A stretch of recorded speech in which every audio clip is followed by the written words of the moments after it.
Hi friends, today எதை பற்றி பார்க்க போகிறோன்னு பார்த்தீங்கன்னா, சின்னவங்கலேருந்து பெரியவங்க வரைக்கும் காமனாக வர்றது கோல்டு காஃபு தான். அதை எப்படி நம்ம வீட்டிலே சரி பண்ணலாம், அதை கூடிய ஹோம் ரெமடிஸ் தான் நம்ம இன்றைக்கி பார்க்க போகிறோம். இது எதனால் வருதுன்னு பார்த்தீங்கன்னா, பொல்யூஷன், சீசனல் சேஞ்ச், அலர்ஜினால தாங்க வருது. அதுக்குரிய டிப்ஸ்லாம் நம்ம இன்றைக்கி பார்க்கலாம்.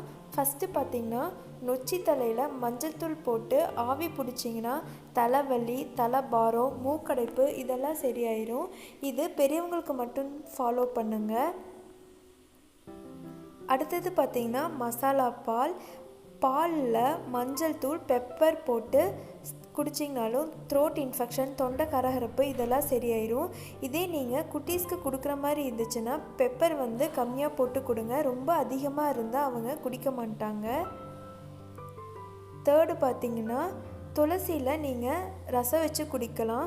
நார்மல் ரசத்துக்கு பதிலாக அந்த டைமில் துளசி ரசம் சாப்பிட்டிங்கன்னா நெஞ்சு சளிலாம் இருந்தால் சரியாயிரும். அடுத்தது பார்த்திங்கன்னா, தேனில் மிளகு கலந்து சாப்பிட்லாம். தேனினால் குட்டீஸ்லாம் சீக்கிரமாக சாப்பிட்டுக்குவாங்க. இது பெரியவங்களும் சாப்பிட்லாம், சின்னவங்களும் சாப்பிட்லாம். அடுத்தது பார்த்திங்கன்னா, இஞ்சியில் நல்லா தட்டி போட்டு சுடுதண்ணியில் போட்டு குடிச்சிங்கன்னா சரியாயிரும்.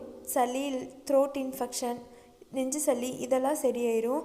இதே நீங்கள் சின்னவங்களுக்கு கொடுக்குற மாதிரி இருந்துச்சுன்னா இஞ்சி கொஞ்சமாக சேர்த்துக்கோங்க.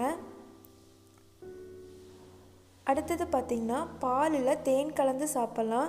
இது சளி, இருமல் அந்த டைமில் ஒரு 4 நாள் இந்த மாதிரி குடிச்சிங்கன்னா நைட்டு டைமில் இது சரியாயிரும். அடுத்தது பார்த்திங்கன்னா, கற்பூரவள்ளி, திண்ணீர் பச்சை, துளசி, வெற்றிலை இதெல்லாம் பச்சையாகவே அரைச்சி குட்டீஸ்க்கெலாம் இருமல் டைமு, சளி ரொம்ப தண்ணியாக வந்துச்சுன்னா இந்த மாதிரி கொடுத்திங்கன்னா சரியாயிரும். கொஞ்சமாக கொடுங்க. 1 டேபிள் ஸ்பூன் 2 டேபிள் ஸ்பூன் அந்த மாதிரி கொடுங்க. இந்த வீடியோ பிடிச்சா லைக் பண்ணுங்கள்.